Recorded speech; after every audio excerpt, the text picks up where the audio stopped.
Viral video yang memperlihatkan sejumlah warga Israel menginjak-injak bantuan mie instan bermerek Indonesia. Tak hanya Indonesia yang mengecam aksi tersebut, namun sekutu Israel yakni Amerika Serikat turut marah atas tindakan itu. Dikutip dari tribunnews.com, hal itu disampaikan Penasehat Keamanan Nasional Amerika Serikat Jake Sullivan. Ia mengatakan perilaku warga Israel itu sama sekali tidak dapat diterima.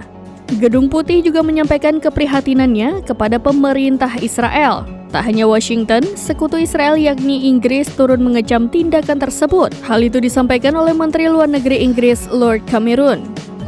Ia menyerukan Israel agar bertanggung jawab atas aksi warganya yang menginjak-injak bantuan ke Gaza. Pihaknya mengatakan serangan ekstremis Israel terhadap bantuan itu sangat mengerikan.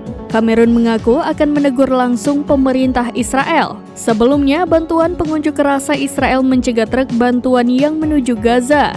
Peristiwa itu terjadi di pos pemeriksaan Tarkumia tepi barat pada Senin 13 Mei 2024.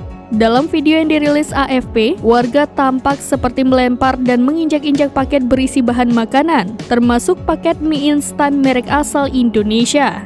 Dilaporkan ada 4 pengunjuk rasa yang ditangkap buntut aksi tersebut.